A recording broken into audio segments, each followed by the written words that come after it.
Hey everyone, in the last video we really talked about measures of center. We did talk about range, which is a measure of spread, but we're going to really focus on finding only measures of spread in this video. We're going to focus on interquartile range and mean absolute deviation. Interquartile range is the middle 50% of the data. We're going to have to find a few other things before we find the interquartile range, so I'll go through that in this video. But the interquartile range is going to be the upper quartile, which we'll learn how to find, minus the lower quartile, which we'll also learn how to find. So upper quartile minus lower quartile for the interquartile range. And then the other measure of spread in this video we're going to cover is called mean absolute deviation, which has several steps in it.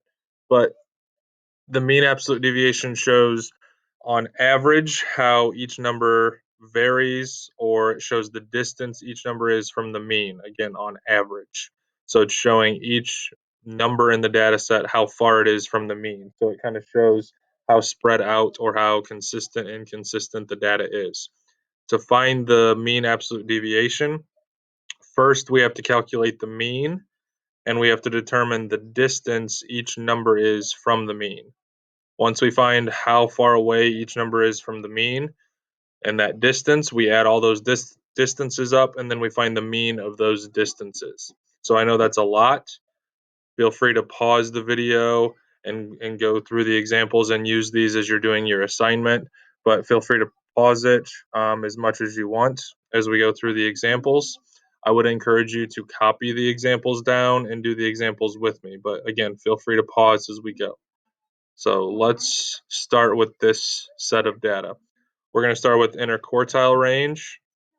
So as I said in the previous slide, we have to find upper quartile and lower quartile first and subtract those, which to find those, we actually have to find the median. So this kind of goes back to our previous video. We need to rewrite this set of numbers in order from least to greatest. So 20 is the smallest, then 22, then 23, then 24. Next is 27, 28, and 31. So there's our data set in order from least to greatest. To find the median, we find the middle, so cross off one from each side. 24 is the median. Now, the upper quartile is the median of the numbers that are bigger than the median of the entire set. So if this is our median, we look at the numbers that are bigger than the median, 27, 28, 31, and we find the median of those three numbers.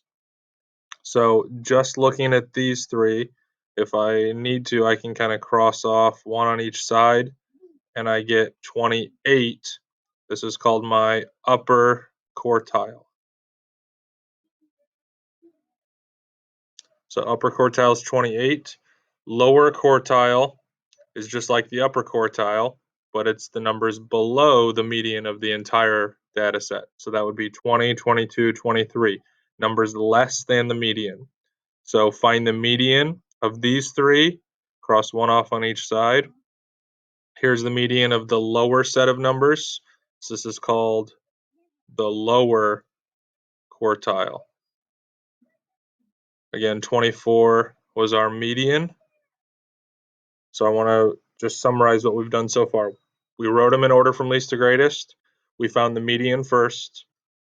Then we found the upper quartile, which is the median of the numbers bigger than the median. Then we found the lower quartile, which is the median of the lower set of numbers, smaller than the median.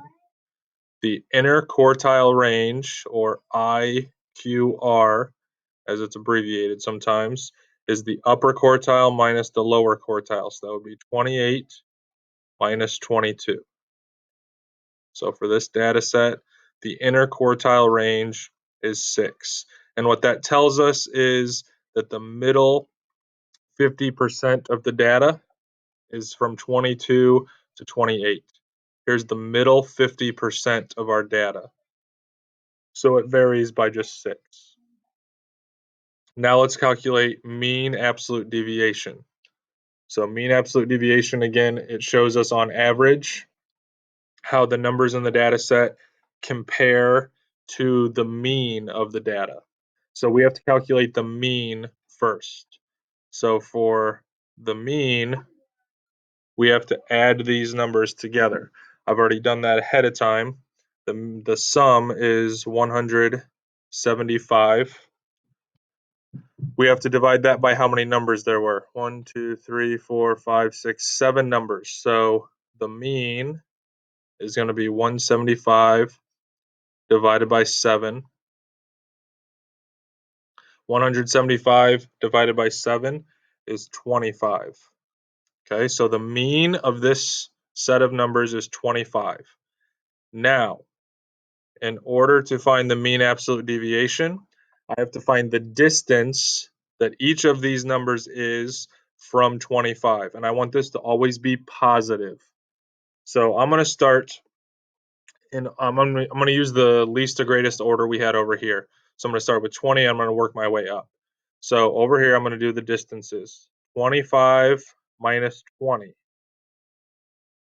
The mean minus the smallest value, that's 5. Then I'm going to do the mean minus the next smallest, which was 22. That's 3. Then I'm going to do the mean minus 23, which is 2. Then the mean minus 24, which is 1. And now my next number is 27, which is bigger than 25. So I'm going to switch the order of my subtraction. I'm actually doing the 27 minus the mean to get 2, because I always want this to be positive. I'm just calculating the distance it is from the mean. Next number is 28. So again, 28 minus the 25 is 3. And then 31 minus 25 is 6. Now I have to add up all of these. These are the distances of each number in my data set to the mean, to this 25. So I'm going to add these up. 5 plus 3 is 8, plus 2 is 10, plus 1 is 11, plus 2 is 13, plus 3 is 16, plus 6 is 22. So the sum of these distances is 22. I need to calculate the mean of those distances. So now I need to take the sum of the distances, and I'm going to abbreviate mean absolute deviation with MAD. So it's the sum of those distances divided by how many there were. 1, 2, 3, 4, 5, 6, 7. So the mean absolute deviation is 22 divided by 7, which comes out to be 3.14. It keeps going. This is actually pi, coincidentally. I'm going to round to the tenths spot, so I don't need to go any further. So I'm going to round this 1. I look to the right. The 4 tells me to stay the same. So for this set of data, the mean absolute deviation rounds to 3.1. And that tells me on average, each number in the data set is 3.1 units away from the mean. Let's do one more example. I know there's lots of steps there, so feel free to pause as you go. So your scores for the first 5 quizzes are given below. Here are your first 5 quiz scores. We're going to find interquartile range and mean absolute deviation again. So interquartile range, we need to calculate, or we need to put them in order from least to greatest first. So 14, then 16, then 17, then 18, and then 19. Find the median first. So the median is kind of a little easier with so few numbers, is 17. Median is 17. Now I need to figure out the upper quartile and the lower quartile. Upper quartile, again, is the median of the numbers bigger than 17. So there's only two, 18 and 19. That means there's not a number in the middle. I need to add them up and divide by 2. 18 plus 19 would be 37. 37 divided by 2 is 18 and a half. So the upper quartile is actually right here in the middle of these.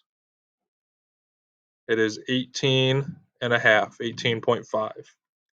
On the lower end, to find the lower quartile, again, there's only two numbers smaller than this 17, so it's right in the middle of them. You can probably guess what it is. But since there's two, I would have to add them up. 14 plus 16 is 30, divided by 2, and that would be 15. So lower quartile is 15, upper quartile is 18.5. So the IQR, the interquartile range, is 18.5 minus 15. The upper quartile minus the lower quartile. And when we do that subtraction, we get 3.5. Now for mean absolute deviation. I need to calculate the mean first. So I need to add up these five numbers. I've done that ahead of time. It equals 84. And there were 5 of them, so I need to do 84 divided by 5, which comes out to be 16.8. Now I need to calculate the distances each one of these numbers is from 16.8. So I'm going to use the least to greatest order we have over here again. So I'm going to use 14 first. That means I have to do 16.8 minus 14, which is 2.8. Then I'm going to use 16. So 16.8 minus 16, excuse me, is 0.8. Now, 17 is my next number that's bigger than 16.8, so I need to switch my order. 17 minus 16.8 is 0.2. Next is 18 minus 16.8. That's 1.2. And finally, 19 minus 16.8 is 2.2. And now I have to add these numbers up. So I'm going to add these up to get my sum, and then I'm going to have to use that. So I'm just going to kind of pair some numbers together here. I know this is 1. I know 2.8 plus 1.2 is 4. So that gives me 4 plus the 1 here is 5 plus 2.2 is 7.2. So the sum of the distances is 7.2. I need to divide that by how many numbers there were, which is 5. So I have to do 7.2 divided by 5. And that gives me 1.44.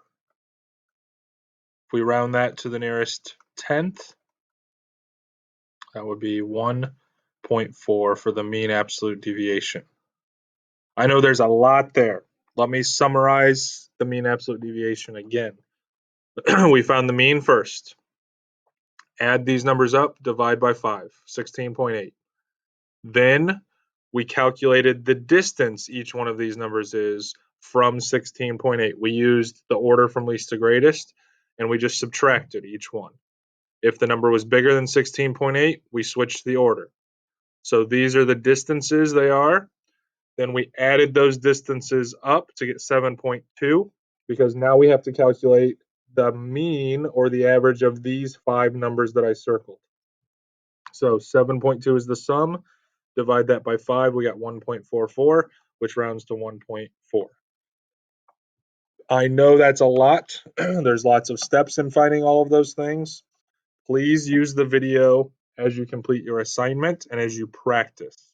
It would also be a good idea to go back and watch the video again and try to work these out, pausing the video step by step and work it out and compare it to your work and see how you're doing. See if you can answer them without the video, and then play the video and see if you got it right. So I hope that helps.